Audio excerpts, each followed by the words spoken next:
I'm really feeling it!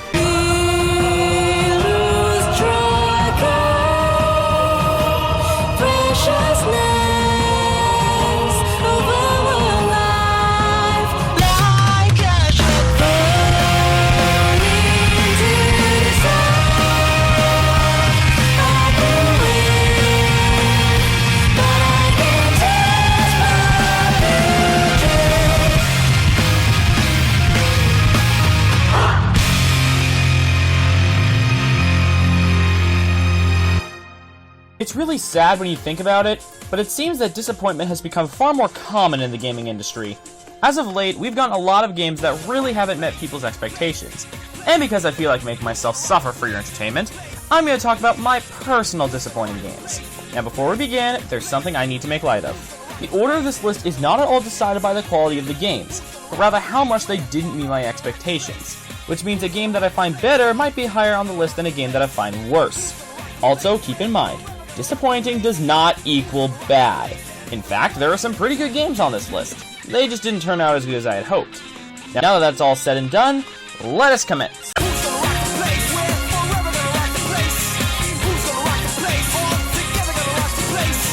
So you guys remember WiiWare?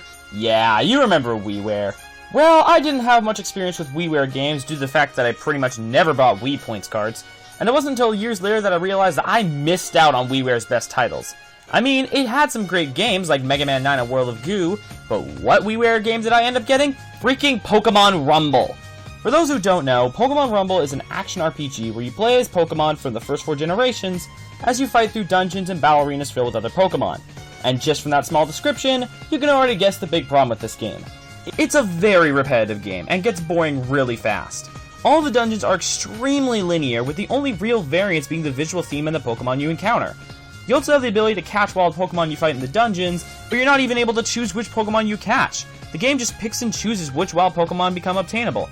Oh yeah, and because the Pokemon are just toys, you can't evolve Pokemon or even give them new moves. In other words, not happy with the moves you got in your Pokemon? Gotta go try and catch another one and hope it's better than the last. Yeah, the game does have co-op, but it honestly doesn't make the game any better, and you'll find yourself stopping about an hour in. Or you could be patient enough to go through the entire game and then fight the almost non-existent final boss. Seriously, you fight Mewtwo in the freaking Battle Royale with other Pokemon. He just sort of blends in with the rest of the fighters. Not really final boss material if you ask me.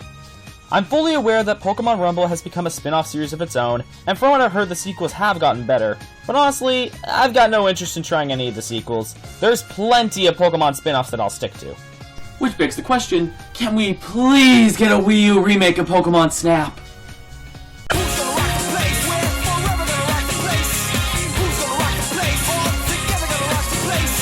You know, when the Nintendo DS was first released, the possibilities increased immensely in what Nintendo could do with their handheld games, which is made even more apparent with the existence of Super Mario 64 DS. The fact that Nintendo 64 games could be remade efficiently on the DS was incredible, so people began to speculate what N64 games could get good remakes. Granted, it took Nintendo until the 3DS to actually start the trend of handheld N64 remakes, but whatever. For me, one game that I kind of imagined getting a remake on the DS was Diddy Kong Racing. And sure enough, it got one in 2007, a day before my birthday no less. You can imagine how excited I was when I finally got my hands on this game. And to those who have experienced the game, you can imagine how upset I was when I finally played it. The funny thing is, it's apparent that the developers legitimately tried to make this game better than the original. And while you could say it's the thought that counts, I'm personally on Yoda's side with this one. And in this case, they did not. The first big issue made was that the developers tried to incorporate the DS's signature mechanics, namely the touchscreen and the microphone, and goodness they did a terrible job with it. I don't know about you, but when I think of enhancements that could be made to Diddy Kong Racing, forcing you to spin a tire or a propeller plane with a stylus, or worse, blowing into the microphone until your lungs stop working to start the hovercraft in order to get the starting line boost was not one that came to mind. Also, a lot of the newly added content, while some of it is kinda cool, really didn't serve much of a purpose. I mean, did we really need more Taj challenges? Especially that stupid torch one? Seriously, this game did not need to incorporate the microphone. Again, there is some new stuff in this game that was actually kinda cool, like the ability to customize your vehicle's appearance and attributes. While on the other hand, there's the track editor, which only has one visual theme and randomly generates the track's hills and drops. Basically, the only real track making you get to do is draw the mini-map. It's even worse when you realize that the track editor replaces the battle arenas as the TT challenges in Venture Mode. Nice work, Rare. But the worst addition of all? The balloon pop challenges. Thought the silver coin challenges were difficult at times? How about an on-rail tour of the track where you're forced to tap as many balloons as you can on the touchscreen? I'm sorry, but I'll take the silver coin challenges over these any day. Actually, as a whole, I would take the original game over this remake any day. It's less gimmicky, it's more fun, and it was released at a time where the game was able to have Banjo and Conquer in it. Honestly, I wouldn't be surprised if this game was the reason Nintendo waited until the 3DS before they went back to remaking N64 games. But let's be thankful that the game was made on the DS and not the 3DS, because they probably would have shoved in gyroscope controls as well, and that would have been a living nightmare.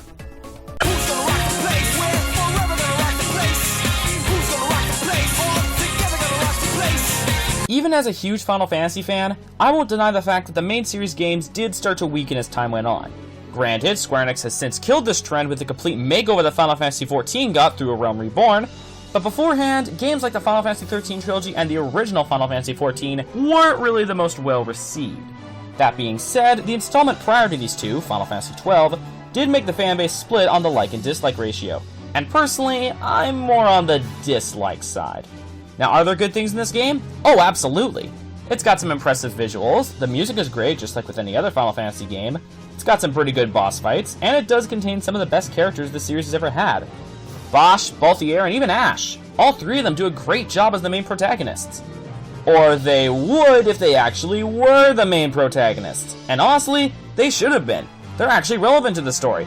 But nope, instead we get this pretty boy named Vaughn who has little to no character outside of wanting to be a sky pirate, and he has even less of a connection to the story. Doesn't help the fact that Vaughn was literally shoehorned into the game at the last minute, but that's just one of the many issues I have with this game. Another big one for me is the gameplay. The game introduces this strange new battle system called Active Dimension Battle, which includes this weird target line mechanic that shows who's attacking who, and honestly, it just makes things clustered and confusing. If I had to compare the system to anything, it's kinda like Xenoblade Chronicles, but not as polished. The game also contains what I consider to be one of the most forgettable stories in the Final Fantasy series, with it revolving around this conflict between several kingdoms, and this elaborate plan of framing Bosch for the murder of this king for some reason, what I honestly don't remember nor care to remember. Also, this game's built quite the reputation for its cheaper moments, most notably through the most infamous boss in the Countdown community this side of Jasper Bat Jr., Gizmat. But pretty much everyone's rant about this guy and his 50 million health points, so I'm not gonna bother right now. While I wasn't entirely impressed with Final Fantasy XII, I wouldn't call it a bad game. Again, it's got some good moments, but I just couldn't get into it. When it comes to games in the world of Ivalice, I'll just stick with the tactics games, thank you very much.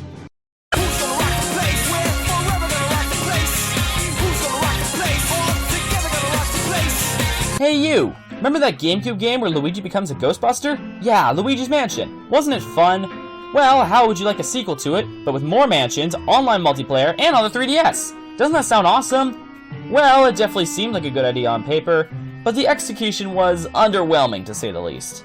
Yeah, the game was fun at first, but by the time I got to the second mansion, it got pretty boring. In fact, let's go over each of those advertising points I mentioned one by one on why I have this opinion on Dark Moon, starting with the idea of more mansions. While in hindsight, this seems like the right thing to do as it would increase the length of the game, something that many people found as a problem with the original game, it wasn't handled as well as it could have been. One of the key traits that made Luigi's Mansion so great was the atmosphere, this constant unsettling feeling that you could never predict what would be up ahead, and it's hard to replicate this feeling when you explore multiple mansions. Whenever you enter a new mansion for the first time, it almost feels like the atmosphere resets and starts back from square one, so there's never enough time to build it up like the first game did. It doesn't help that each of the mansions were all given the cliché level archetypes, like a forest mansion, a desert mansion, and a snow mansion. It's just not as atmospheric. Actually, while we're on the topic of atmosphere, another thing that deteriorates that is the new ghost designs. In the original game, the ghost designs were cartoony, but still creepy enough that it helps with the unsettling atmosphere. And there were so many varieties of ghosts that required different ways of being defeated, most notably the portrait ghosts. In Dark Moon, there's far less variety in the ghosts, all being very Looney Tunes-like and not creepy in the slightest. Seriously, the freaking Pac-Man ghosts are scarier than these things. How do you even do that? Oh yeah, and there's no portrait ghosts. Instead, the game's bosses are just these possessor ghosts that take control of stuff, which immediately leads to some relatively boring boss fights. Now how about that online multiplayer? Much like the main game, the Scare Scraper was immediately pretty fun at first.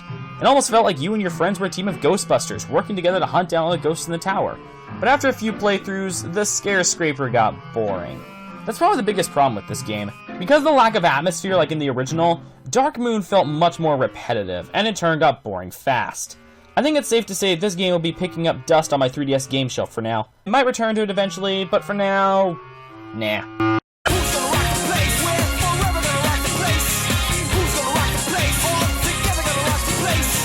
Out of all the things Capcom's known for, the most prominent thing, aside from DLC-based controversies and killing off franchises for stupid reasons, is their love for crossovers. And I don't mean just with fighting games.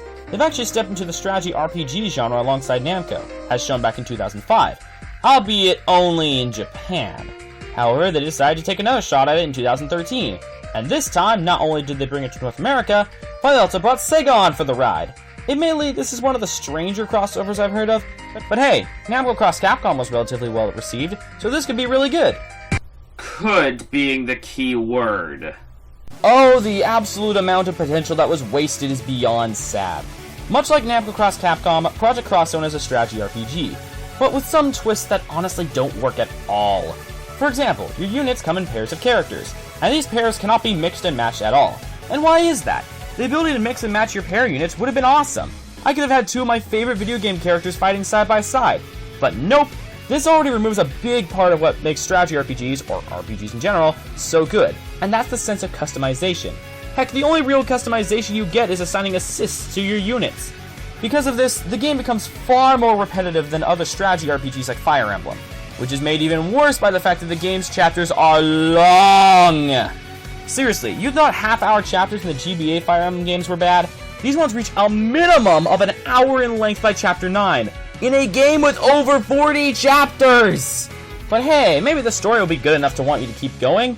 Well, you guessed wrong. Project Cross Zone's story is one of the biggest jumbled messes I've ever seen, to the point that I stopped giving a crap about the plot by the time I finished the 5-part prologue. Seriously, this game's story makes Kingdom Hearts look like a Dr. Seuss book.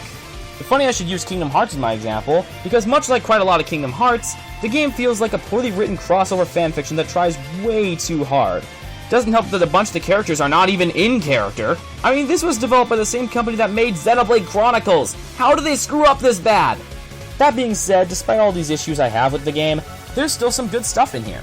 The remixes of classic music tracks are really impressive. Some of the character interactions are pretty great. Just look at basically any conversation between Dante and Dimitri.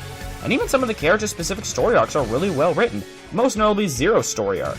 But besides that, there's not much redeemable to me in this game. I was excited for this game when it got announced, but man, this was a huge letdown. And yes, I'm fully aware that the game's getting a sequel, but I'm gonna wait before I even consider trying this one out. I'd hate to have to go through all this again. Also, I have one final complaint. Why on earth do you make a crossover game with Sega and not even include Sonic? You know, the face of your company? That just seems like a no-brainer.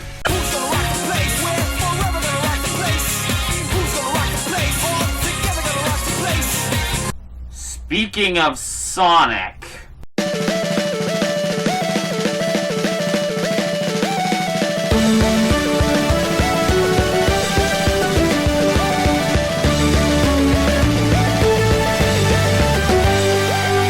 Now before any of you even think of letting out your anger via the comment section, at the very least, please let me explain why Sonic Colors is on this list. But before we get to that, I need to explain something. To me, the best Sonic games are the ones that actually put a focus on platforming and give you speedy awesomeness as a reward for doing well with the platforming. This is why the adventure games and the rush games are still my favorite Sonic titles, because they incorporate this concept quite well. The same cannot be said for Sonic Colors. Granted, I was excited for the faster pace and the high-speed adrenaline of the game when I first saw the trailers, until I actually played the game and realized that the 3D sections basically consisted of holding forward to win. Yeah, there was some variance to this, but very little. And when the game finally decides to implement some platforming through the 2D sections, they're even worse. The problem with these parts is that developers thought it'd be smart to use the same physics from the simple high-speed sections for the much slower platforming sections, which means that Sonic still moves just as fast as he does in the 3D parts, and if there's one thing you don't want in a game with precise platforming, it's moving too quickly.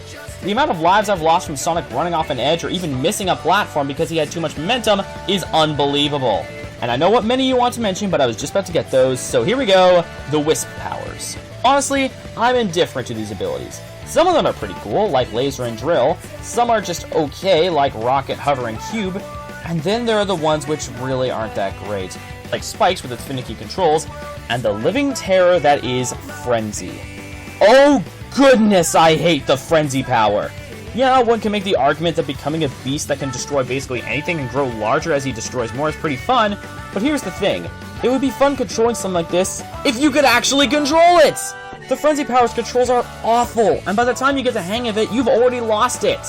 Okay, now that I've gotten my rant aside, let me quickly end off by addressing some of the things I actually like about this game, because believe me, there are some. For starters, the game's music is some of the best the Sonic series has ever had, and that's saying a lot for a series where even the weakest of games have great soundtracks. The presentation's really impressive too, being one of the best looking games the Nintendo Wii had to offer. And finally, there's the writing. Due to the fact that this game's dialogue was written by the same guy who wrote Mad World, you can already guess how great these scenes are, and yeah, I love these scenes too. Honestly, this is one of those games that I actually see why people love it so much. But for someone who likes it when Sonic games put a bigger emphasis on good platforming over blatant speed sections, this really was a letdown. And there you go. That wasn't so bad, was it?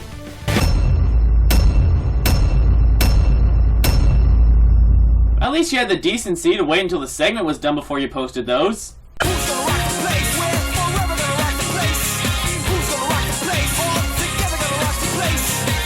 Why is it that whenever two or more platformer classics experience a crossover, it's always party game based? Mario and Sonic crossover? Olympic Games. A crossover between the three platforming icons of the PlayStation 2?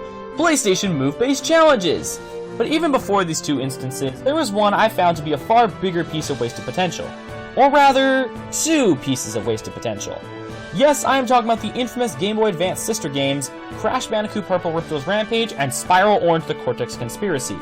However, despite both these games being really big disappointments for me, this segment goes to solely Spiral Orange. The reasons being, 1, I found Crash Bandicoot Purple a teeny tiny bit better, and 2, there's a far bigger disappointment present in the Crash Bandicoot series, but I'll talk about that one later. For now, let's talk about Spiral Orange. As I said before, this game is wasted potential, because honestly, this could have been a really good game. The platforming mechanics in this game are actually pretty well done, with the only major problem in them being the underdeveloped level design. But even then, that's because the platforming parts are merely the freaking overworld! The main game actually consists of mini-games, and while there isn't really a problem with them control-wise, they all suffer one huge flaw. They're boring! Many mini-games are rehashed constantly throughout the game, and none of them are even that fun. Honestly, I feel like these could have been a lot better if they were multiplayer minigames. Oh wait! There was multiplayer in both Spiral Orange and Crash Purple. But oh wait! They were Game Boy Advance games! Which means you had to use the stupid link cables, which literally have never worked for me in this game. So that's one major part of the game that's not even accessible! There's also this trading card system, but again, it required the link cables to actually trade with other people, so they end up serving no purpose. Now I'm not even gonna bother on how dumb the story is, even on the standards of these two franchises. This was honestly one of the first big disappointments I'd ever had with a video game, let alone two, and even to this day, it shows. I'm just waiting for the day that we'll finally get a platformer crossover that actually has a focus on, well, platforming.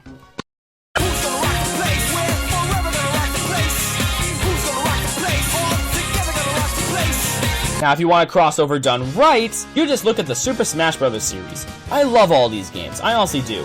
Heck, even the game in the series that I found a disappointment, I still really like. The idea of having Nintendo's biggest stars in one giant crossover fighting game seems like an odd concept, but it actually works really well. And with the success Smash has gotten, you'd think that the other console companies like Microsoft and Sony would try to do their own take on a Smash-like game. Oh wait, Sony already did! Being both a fan of the Smash series and having grown up off the original PlayStation, you can bet I got excited when Sony announced that they were making a PlayStation equivalent to Smash Bros. And very much unlike Smash Bros, PlayStation All-Stars didn't turn out nearly as good. Scratch that, it actually turned out pretty mediocre. The first major problem with this game is how it tries to be like Smash, but also tries way too hard to be different than Smash. I mean, the game's a multiplayer party fighting game like Smash is, but in order to make itself different, it came up with the stupid idea of only being able to KO people through the usage of super attacks. Did Superbot Entertainment not realize how dumb of an idea that was? I mean, imagine the only way you could KO people in Smash was with final smashes. Yeah, doesn't sound like such a good idea now, does it? But aside from this mechanic, another issue I have with this game is the character roster. This has got to be one of the worst lineups I have ever seen for a crossover fighting game. I mean, yeah, it's got some obvious additions like Kratos, Jak and Daxter, Ratchet and Clank, Nathan Drake, and Parappa. These are all characters that help define PlayStation, so it makes sense. But then you've got stupid choices like Fat Princess, DMC Dante, 2 Cole McGraths, and freaking Big Daddy. What does Big Daddy have to do with PlayStation? Yeah, I know, third-party characters and all, but at least choose a third-party character that's relevant to PlayStation's history. BioShock started as an Xbox exclusive. Honestly, they probably included Big Daddy just as an advertising point for BioShock Infinite, which was about to come out at the time. Now that I think about it, that's probably the case with a lot of this roster. DMC Dante? DMC was about to come out. Raiden from Metal Gear Rising was on the way. And I haven't even mentioned all the missed potential in this roster. What about Dart from Legend of Dragoon? Or Cloud from Final Fantasy VII? Or freaking Crash Bandicoot and Spyro! Speaking of the roster, this leads to one of my biggest problems with the game, the balancing. The balancing in this game is atrocious. I mean, there's some clear bias towards God of War, because not only is Kratos broken beyond belief, but then Zeus was as his DLC and was even more broken than Kratos. But hey, at least they patched the game and rebalanced everyone by just buffing everyone in the game. There's honestly way more I could rant about this game. I haven't even touched on the dumb rival system or the terrible final boss, but I could honestly go on for hours about what I don't like about this game. I really wanted this game to be good, but in the end, all I got was a not Smash clone that's mediocre at best. But to be honest, I would much rather play this game and this game alone for the rest of my days than even consider touching the next candidate ever again.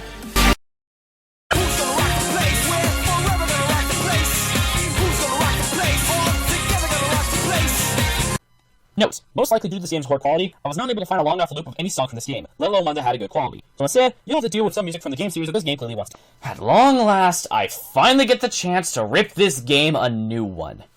Ladies and gentlemen, I present to you Crash Boom Bang, a Crash Bandicoot spin-off game released for the Nintendo DS in 2006 as a celebration for Crash Bandicoot's 10th anniversary, and what is easily one of the worst games I have ever played in my entire life. But Maverick, I thought you loved the Crash Bandicoot series. Yes, I absolutely do. But you know what? This isn't Crash Bandicoot. This is a poorly designed, poorly written, and overall poorly made Mario Party ripoff with the Crash Bandicoot cast's face slapped on. No, let me correct myself. With a bunch of jokers pretending to be the Crash Bandicoot cast's face slapped on it. So where do we start with this portable pile of Potoroo puke? How about the game's attempt at a story? In this game, Crash and Coco are invited to participate in this competition set up by the game's villain, the Viscount, who really wants to use all the competitors to do all the work for him in uncovering the whereabouts of a wish-granting treasure literally called the Super Big Power Crystal. Look, party games aren't really known for this story, neither is Crash Bandicoot, but even on those levels, this plot is absolutely stupid. But that's just the tip of the iceberg. How about we talk about that gameplay? In the previous Crash Bandicoot party game, Crash Bash, the game cleverly used only a select few type of minigames and included variances in levels and gimmicks to spice things up. And it worked. This game, on the other hand, is literally Mario Party, right down to the board-like levels, the dice rolling, and the minigames played at the end of each turn. However, very much unlike Mario Party, which can be both fun and frustrating, this game drops the fun and focuses more on the frustrating. Why? Because barely any of the minigames actually work! Much like Diddy Kong Racing DS, this game tries to incorporate every single feature the DS had, including the microphone. And exactly like Diddy Kong Racing DS, it didn't work! The game just likes to pick and choose when it'll be responsive to your commands, and most of the time, it'll decide not to listen, and you'll end up losing minigame after minigame after minigame. Also, do I have to mention that this game just looks and sounds ugly? The character models in this game are all based on their Japanese designs, and while some of them look fine, like Crash and Pinstripe, then you see characters like Purah, Tiny, and especially Cortex, and you realize how bad these designs are in an early DS game. The music's not much better. No song in this game is memorable, and a majority of them just sound awful in the game's sound font. But the absolute worst part about this entire game, the absolute pinnacle of atrocity present in this mess of a game, is the fact that it's literally impossible to lose in story mode. Yes, you heard me right. Basically, in the game, your placement is based on the amount of Wumpa Fruit you have, which serve as both points and currency. You can get these from a variety of ways, but no matter how many you have, and no matter where you place in the leaderboard at the end of a stage in story mode, you will move on. You can have negative points, which is possible in this game, and there's no punishment at all. The game's ending remains the same, no matter where you are in the standings. And then the game decides to be even more of a troll by granting you hard mode for beating the story. How can it be any harder if it's literally impossible to lose? I think I've got my point across just fine enough. There is absolutely no redeeming qualities present in this game. I absolutely, positively, beyond a shadow of a doubt, despise this game and everything about it. Whew. so glad I was finally able to get that off my chest. And now I bet a lot of you are wondering what the heck number 1 could be after that.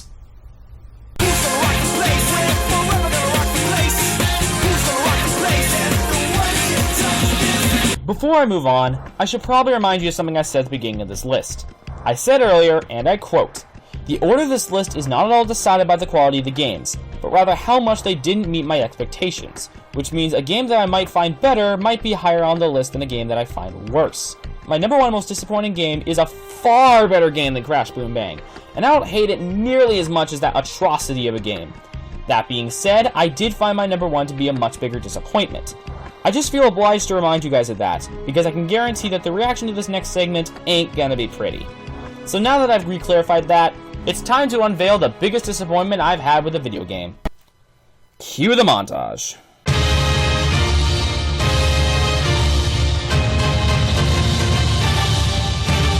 Before you ask anything, yes, you are seeing this right, and no, you don't need to get your ears checked.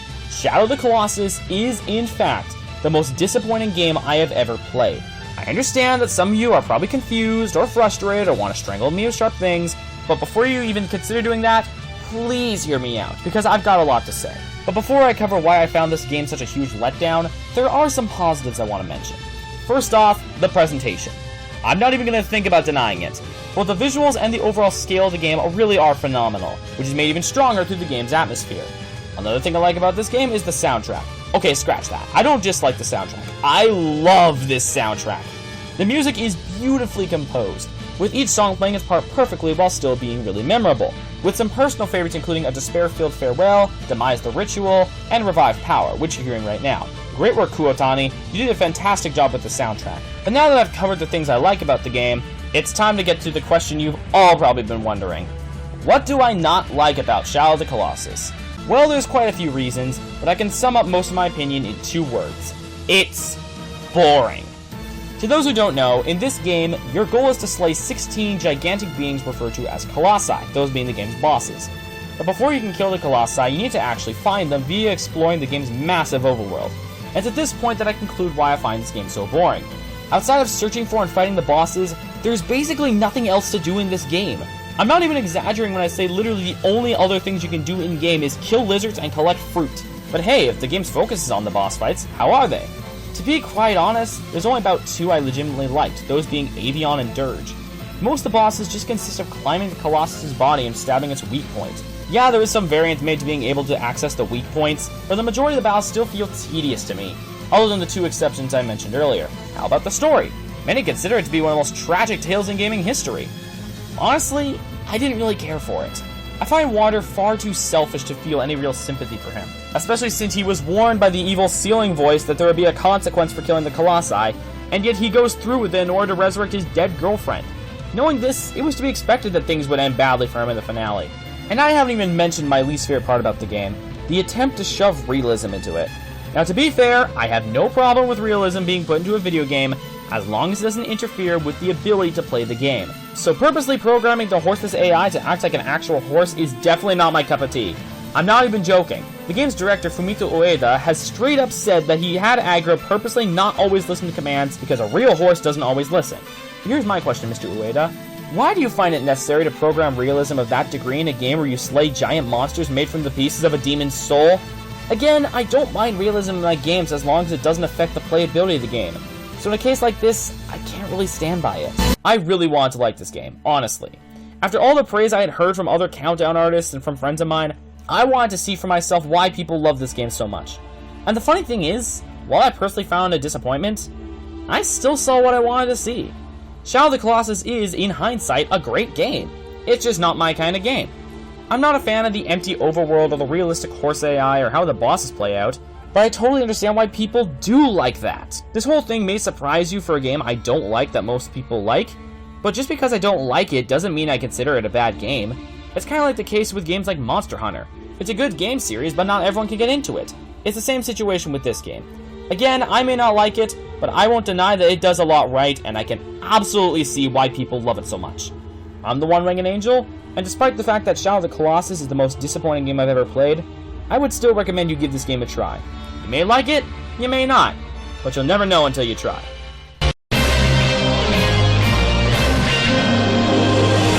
Hey everyone, thanks for watching this countdown. I'm glad I managed to complete this list in a much shorter time than completing favorite characters. Speaking of which, just as a heads up, I'm going to try to get countdowns out monthly or, at the very least, every 2 months, but I can't promise anything. Anyways, if you liked what you saw, feel free to drop a like and hit that subscribe button so you can see my content the moment it comes out. Also, if you want to view my other countdowns, feel free to click on the annotation on screen. It'll take you to a playlist containing my other countdowns. And if you want to see what crazy things I've been up to or possibly an update on my work, feel free to follow me on Twitter. I'm the One-Winged Angel, and I'll see you all next time.